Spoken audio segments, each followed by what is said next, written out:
네, 안녕하십니까. 오늘 슬라브의 지적의 가장 숭고한 히스테리 환자. 오늘은 그 악의 의지가 어떤 윤리적인 그 지위를 갖고 있는가 거기에 대해서 한번 어, 공부해 보도록 하겠습니다.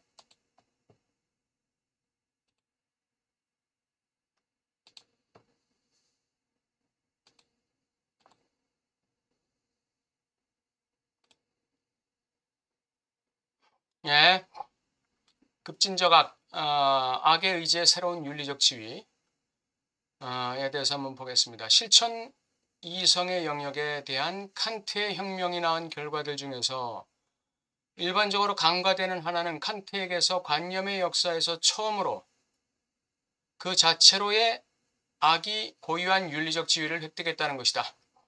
예, 칸트의 실천 이성의 영역에서 우리가 간과한 것 중에 하나는, 중요한 하나는 악이라는 게 그 자체로 고유한 윤리적 지위가 있다는 거, 이걸 간과하고 있다는 거예요.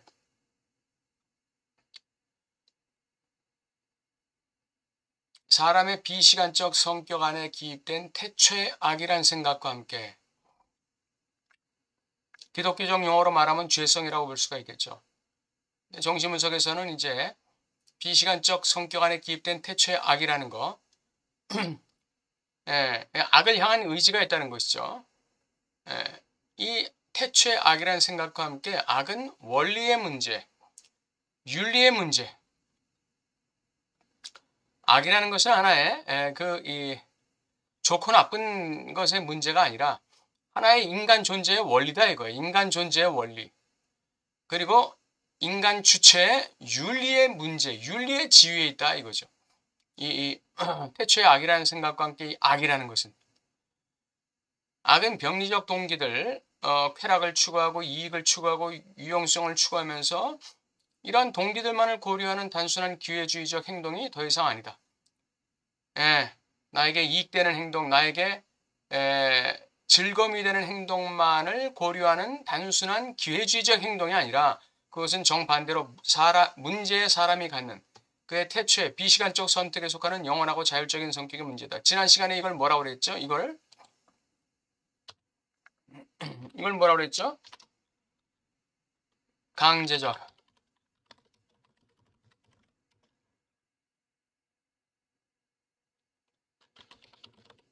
선택이라고 그랬어.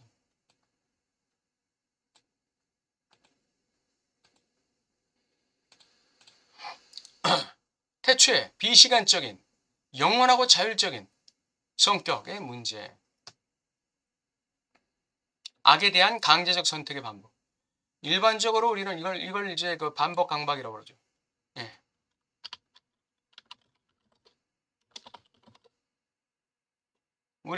일반적으로 우리는 선과 악을 순수와 불순처럼 대립시킨다. 예, 선은 순수고 악은 불순이다. 이렇게 대립시키는 거예요. 자신의 의도에서 모든 자연적인 육감적, 관능적인 것들과 실용적 동기들을 정화시킬 수 있는 사람은 선하다. 예, 자신의 어떤 자연적인 본능과 관련된 육감적인, 관능적인 것들, 이런 것들, 또 실용적인 동기들, 이런 걸 통제하고 조절할 수 있는 사람은 선한 거예요. 반면에 자신의 의지가 육감적인 거, 관능적인 거, 또 권력과 다른 세속적 쾌락이라는 이질적이고 타율적 동기들의 망에 사로잡혀 있는 사람은 악하다. 세속적 쾌락들이라는 이질적이고 타율적인 동기. 이거 간단히 말하면 세속적 쾌락에 사로잡혀 있는 사람은 악하다 이 얘기죠. 이 모든 전통과 반대로 이러한 선과 악을 보는 전통과 반대로 쉘링은 악한 의지가 선한 의지와 즉 도덕적이고자 하는 의지와 마찬가지로 악한 의지라는 것은 모든 자연적인 타율적 동기를 폐지하고 순수 정절이라는 동일한 성격을 소유하고 있다고 확언한다. 자연적, 즉각적, 자생적 존재 안에는 항상 순결한, 최종적으로는 어떤 선한 것이 있다. 그런 이유로 순수의 요구는 자연적 자생성의 부정은 순수의 요구, 자연적 자생성의 부정. 이거는 선보다 악에서도 분명하게 확언된다.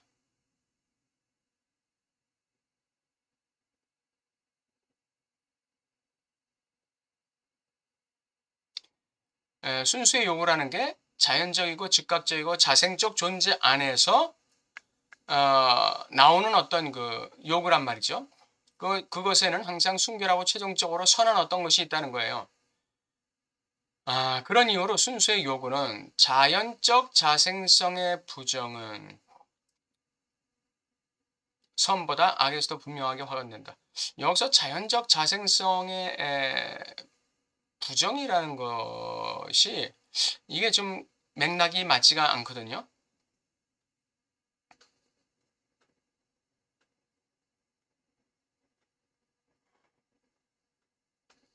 자연적이고 즉각적이고 자생적 존재 안에는 항상 순결하고 최종적으로 선한 것이 있다. 그런 이유로 순수의 요구, 이 순수 의지의 요구예요. 순수 의지의 요구, 순수의 요구는 선보다 악에서도 분명히 확언된다. 이 자연적 자생성의 부정은 이게 순수의 요구와 맥락이 같은 것으로 여기서 지금 제시했는데 이 부분이 제가 지금 좀 이해가 안 돼요. 이런 순수의 요구는 선보다 악에서도 분명하게 확언된다는 거예요. 슈엘링은 진정한 악을 쾌락과 명확하게 분리한다. 쾌락적이고 육감적이고 관능적인 것, 그것과 진정한 악을 분리하는 거예요. 왜 여기서 악마적인 악이라고 얘기했느냐면 쾌락 원칙을 넘어가는 것이기 때문에 그래요. 쾌락 원칙을 넘어가는 것이기 때문에 현실 원칙도 넘어가는 것이기 때문에 이 진정한 이걸 이제 쾌락 원칙을 넘어가고 현실 원칙을 넘어간다는 의미에서 어떤 그 공동의 선, 어떤 공리적인 입장을 넘어가는 것이기 때문에 그거를 악마적 악이다 이렇게 표현했을 뿐이지 이게 무슨 뭐 사람 죽이고 무슨 거짓말하고 등쳐먹고 하는 그런 악마적인 악은 아니란 얘기예요. 진정한 악은 쾌락과 명확히 분리된다. 이기적 쾌락으로서의 이 쾌락이죠. 이걸 보통 우리는 선이라고 얘기해요. 최고의 타락, 악은 동시에 가장 영적인 것, 구원의 이유라는 것을 그 안에서 모든 자연적이고 육감 관능도 동시에 사라진다는 것을 이 최고의 타락 안에서 자연적인 것, 또 육감적인 것, 관능적인 것 이것이 동시에 사라진다는 거예요.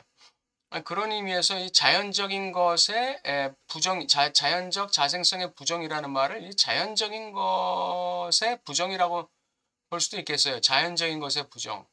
이것은 순수 요구인데 자연적인 것의 부정은 선보다 악에서도 분명히 확언된다. 여기서 말하는 자연적이라는 것은 아마도 존재적인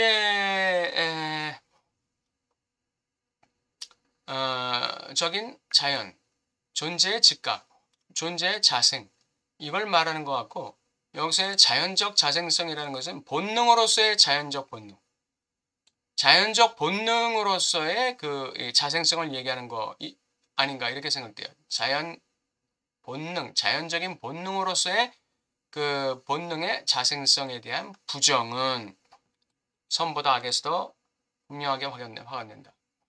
그래서 이제 이 최고의 타락, 이 악은 자연적이고 육감적이고 관능적인 것을 사라지게 하고 그리고 관능은 잔인함으로 변한다는 것을 그리고 악마적 악이 선보다 향락으로부터 훨씬 더 멀리 떨어져 있다는 것을 한다.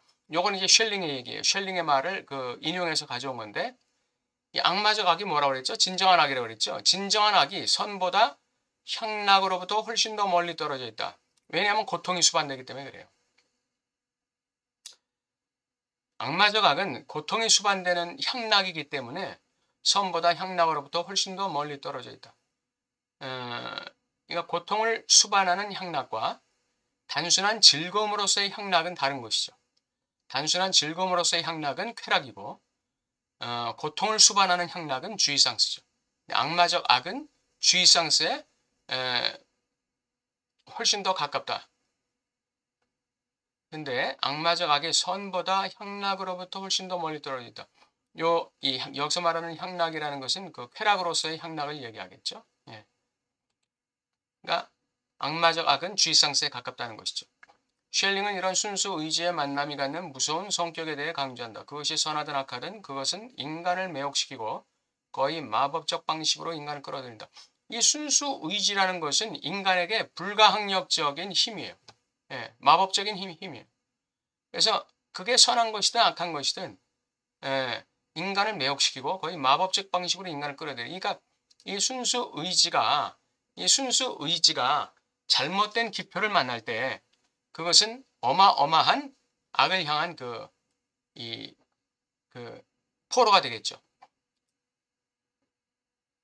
그리고 선한 기표를 만날 때 이것은 쾌락과 현실 원칙을 넘어서는 굉장히 안티고네적인 그런 매혹이 될 수가 있겠죠. 순수 의지의 출현은 마치 어떤 이유에도 기대지 않는 모든 기반을 거부하고 모든 이유를 거부하고 자신의 고유한 바라에만 근거하는 것처럼 자신의 고유한 바라에만 근거하는 거예요. 그렇게 보이는 결정의 기적과 같다. 순수하고 영적인 의지와 자연적 원인, 이 순수하고 영적인 의지라는 게 뭐죠? 이게 바로 이게 순수 의지예요. 이게 순수 의지. 순수 의지. 최고의 타락. 순수 의지.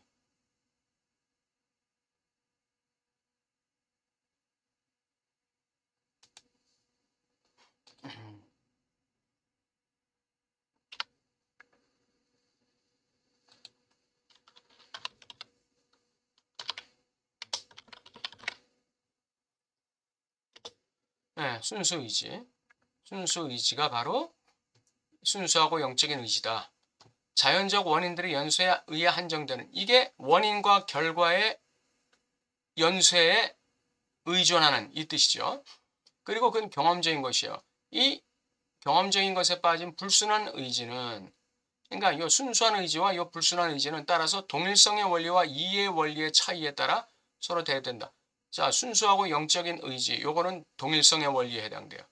동일성의 원리. 예. 자신의 고유한 발화에 근거하는 거. 요게 동일성이에요. 요게 동일성의 원리예요. 그리고 원인과 결과에 따르는 거. 요게 이유의 원리예요. 이유의 원리. 이 인과의 원리.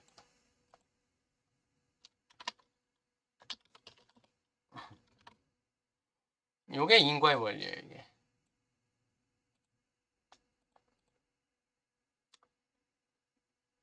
인과의 원리의 차이와 같다 이거죠.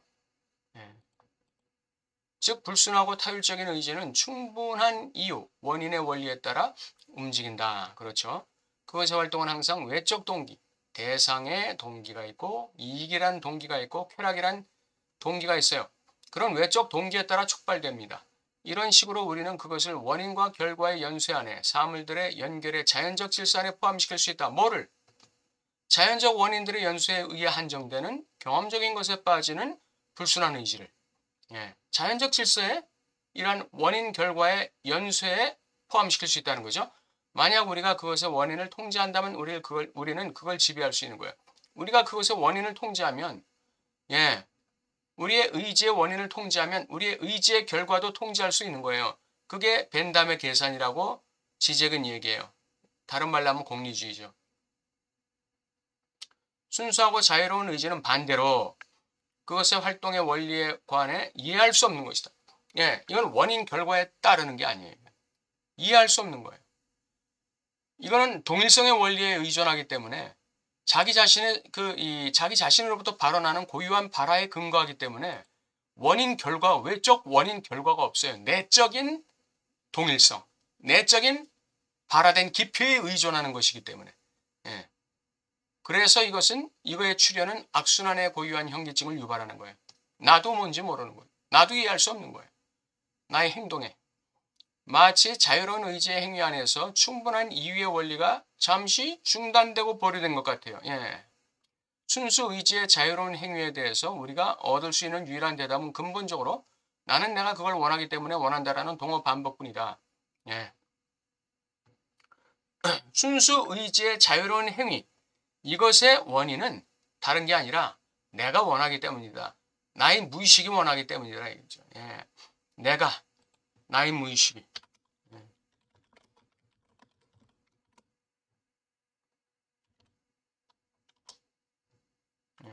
내가라는 말은 나의 무의식이.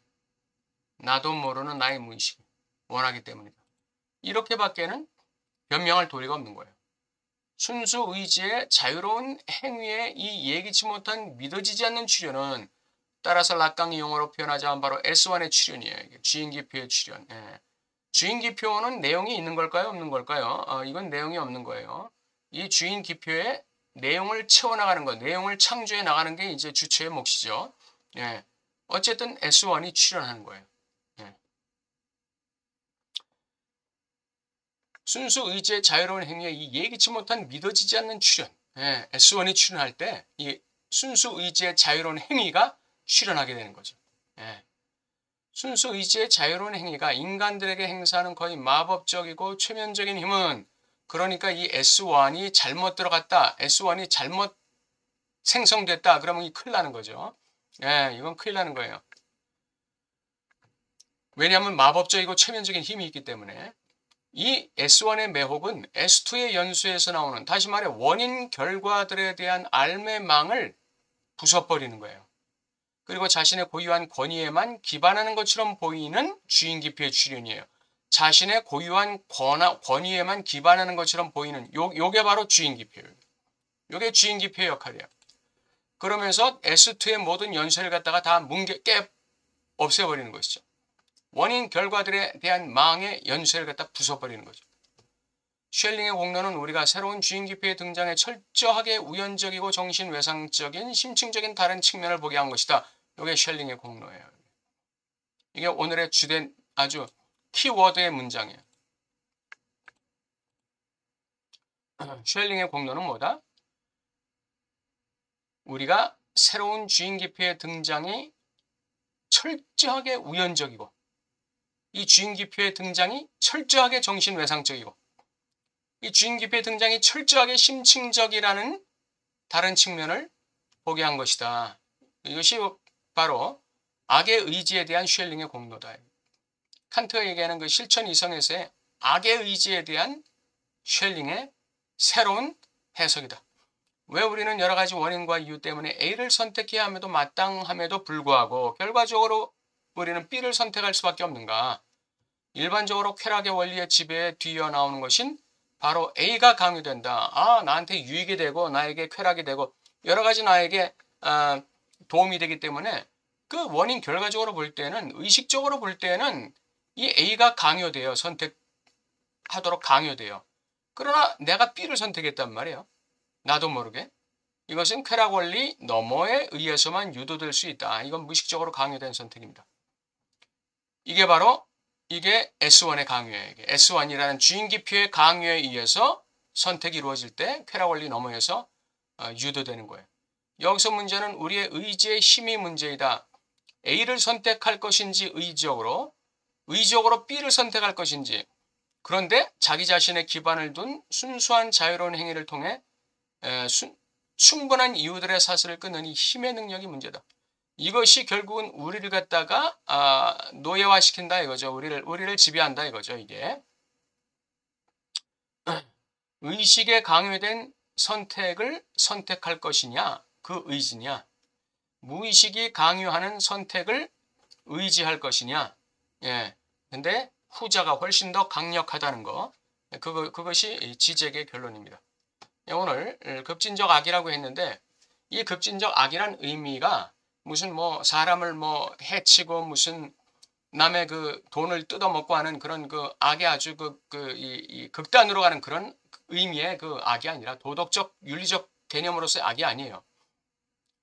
쾌락 원칙의 한계 안에 머무느냐 쾌락 원칙의 한계를 넘어가느냐 현실 원칙 안에 있는 악이냐 아니면은 현실 원칙을 넘어가는 악이냐 이거죠. 현실 원칙을 넘어가는 악 그것이 급진적인 악이에요. 그 급진적인 악이라는 거는 주체의 내부에서부터 발원하는 주체의 내부에서부터 발원하는 자신의 고유한 발화에 근거하고 있고 그 다음에 그것은 바로 이 동일성의 원리를 따른다는 거 순수하고 영적인 의지에 해당된다는 거 순수하고 자유로운 의지에 해당된다. 그리고 그것은 이 S1의 출현이다. 주인기표의 출현이다.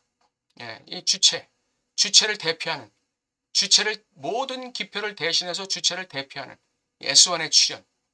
이것이 순수 의지와 만날 때 여기 자유로운 행위가 출현하게 되는 거예요. 순수 의지로서의 자유로운 행위가 출현하게 되는 거예요. 근데 그것은 무의식적 강요된 선택에 의한 의지의 발동이고 의지의 자유로운 행위다. 그것을 마치 내가 의식적으로 선택해서 의지한 것처럼 그렇게 행위를 할 때 그것이 이제 순수 의지의 힘이라고 할 수 있겠죠. 예. 오늘 오늘 악의 의지 또는 순수 의지의 위상, 이게 새로운 지위를 갖는다는 거, 여기에 대해서 한번 살펴봤습니다. 오늘 여기까지 하고 다음 주에 뵙기로 하겠습니다. 감사합니다.